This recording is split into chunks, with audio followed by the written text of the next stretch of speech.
పైగా రంధ్రజ్ఞానము అని వేదాంతంలో ఒక విశేషం.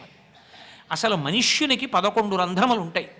11 రంధ్రములలో పుట్టినప్పుడు ఒక రంధ్రం మూసుకుపోతుంది, వెళ్ళిపోయేటప్పుడు ఒక రంధ్రం తెరుచుకుంటుంది. మిగిలిన 9 బతికున్నంతకాలం పనిచేస్తాయి. 2 కళ్ళు, 2 ముక్కు కన్నాలు, 2 చెవి కన్నాలు, 6 నోరు, 7 మలద్వారం, 8 మూత్రద్వారము, 9 మూత్రద్వారం ప్రథమ రంధ్రం వేదాంతంలో 9 రంధ్రాలు. 10వది బొడ్డు, 10వది బ్రహ్మరంధ్రం, 11వది బొడ్డు. బొడ్డు రంధ్రం, అందుకే నాభిగొట్టంలోంచి లోపలికి వెడుతుంది, తల్లి తిన్న ఆహార సారం వెడుతుంది. అది బయటికి వచ్చాక మూసుకుపోతుంది, బొడ్డు మూసుకుంటుంది. అందుకని 11వ రంధ్రం మూతపడుతుంది.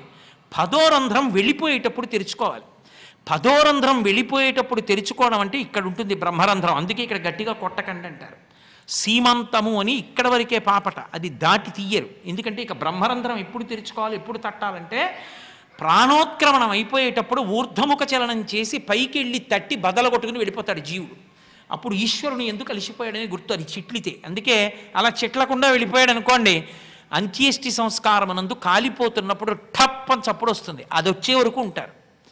అది వచ్చే వరకు ఉండి స్నానం చేసి వెళ్ళిపోతారు. కపాల మోక్షం అయిపోయింది అంటారు. అప్పుడు కనీసం అలా బద్దలైపోయింది కదా, మంచి లోకాలకు వెళ్ళి అని ఓ తృప్తితో వెళ్ళిపోతారు. అసలు వెళ్ళిపోయేటప్పుడు బద్దలవ్వాలి. అందుకే వివేకానందుడు పంచాంగంలో ఎర్రసిరాతో వ్రాసి పెట్టుకుని అన్ని గంటల అన్ని నిమిషాలకి ఆయన కపాలం బద్దలై వెళ్ళిపోయాడు. అది పునరావృత్తి లేదు అని గుర్తు. అది దశమరంధ్రం అంటారు. నమస్కారం చేసినా అంజలి ఘటించినా అందుకే ఇలా పైకెత్తుతారు. అంటే ఊర్ధ్వముఖ చలనం చేసి 10వ రంధ్రం దగ్గర నుంచి వెళ్ళాలి. అది సాధనకి మెట్టు. మోహము, సంసారము, పుట్టుక, అజ్ఞానము, కామము, దొరకనందుకు క్రోధము, ఇవన్నీ ప్రథమ రంధ్రాన్ని ఆవహించి ఉంటాయి. ప్రథమ రంధ్రం మీద చెయ్యి ఉన్నది అన్నంతసేపు ఇంకా కామవ్యామోహమునందు, సంసారమునందు, అజ్ఞానమునందు కాళింది మడుగు ఎందే ఉన్నాడు. 2 చేతులు పైకెత్తిన నాడు ఊర్ధ్వముఖ చలనాన్ని అడిగాడు. కృష్ణుణ్ణి పతిగా అంగీకరించడం అంటే యోగ మార్గంలో ఇన్ని చేరిపోవడం. ఆయన్ని చేరిపోవడం ఎప్పుడు సంభవము అంటే కామక్రోధములను విసర్జించాలి, ఊర్ధ్వముఖ చలనం చెయ్యాలి. అందుకు 2 చేతులు ఎత్తమని చెప్పాడు. ఎత్తి నమస్కరించమన్నాడు. మీరొక్క మాట గమనించగలిగితే కృష్ణుడు చేసినది ధూర్త చేష్టితము కాదని అర్థమవుతుంది. ఆయనకి 7 ఏళ్ళు, వాళ్ళకి 5 ఏళ్ళు అప్పుడు భాగవతం. కాబట్టి ఇప్పుడు వాళ్ళు అర్థం చేసుకున్నారు ఆయన ఎందుకు చెప్పాడు. చెప్పి వాళ్ళు బయటికి వచ్చారు. బయటికి వచ్చి నిజమే వ్రతముల్ చేయుచునొక్కమారైన యవ్వానిన్ విచారించినన్ వ్రతభంగంబులు మాననట్టి వరుదున్ వామాక్షులు ఇక్షించియున్ గతచేలా ప్లవనంబు నేడు వ్రతభంగం మంచు చింతించి పాలతటంజస్త కలబ్జలై సరసలీలన్ మ్రొక్కిరట్లు అందరున్నారు పోతన గారు. అసలు ఒక వ్రతం చేస్తానంటాడు, అన్ని వ్రతభంగాలే చేస్తాడు. అసలు నిజానికి వాడు వ్రతం చేయడు, వ్రతభంగమే చేస్తాడు ఎక్కువ. అన్ని దోషాలే. ఇన్ని దోషాలుంటే ఆ వ్రతానికి ఫలితం రాదు. రాకపోయినా ఈశ్వరుడు ఎక్కడ తీసేస్తాడంటే నామం చెప్తే చాలు. అందుకే అథాంగ పూజ చేయిస్తారు.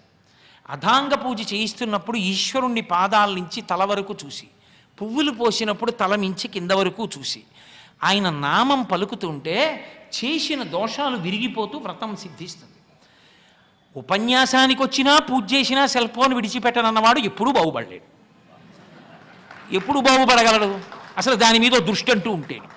కాబట్టి వ్రతభంగంబులు మానునట్టి వరదున్ వామాక్షులు ఇక్షించియున్ గతచేలా ప్లవనంబు నేడు వ్రతభంగం మంచు చింతించి పాలతటంజస్త కరబ్జలై సరసలీలను మ్రొక్కిరి అట్లా అందరు. అందుకని వాళ్ళు 2 చేతులు ఎత్తి ఇలా నమస్కరించారు. పాలతటంజస్త అంటే నుదురుకి తగిలేటట్టుగా నమస్కరించారంటే 5 జ్ఞానేంద్రియములు, 5 కర్మేంద్రియములు, బుద్ధిస్థానమైన తల 11ంటిని యోగేశ్వరుడైన కృష్ణుని యందు న్యాసము చేశారు. అంటే వాళ్ళు యోగమునందు కృష్ణుడితో కలయికని అపేక్షించారు.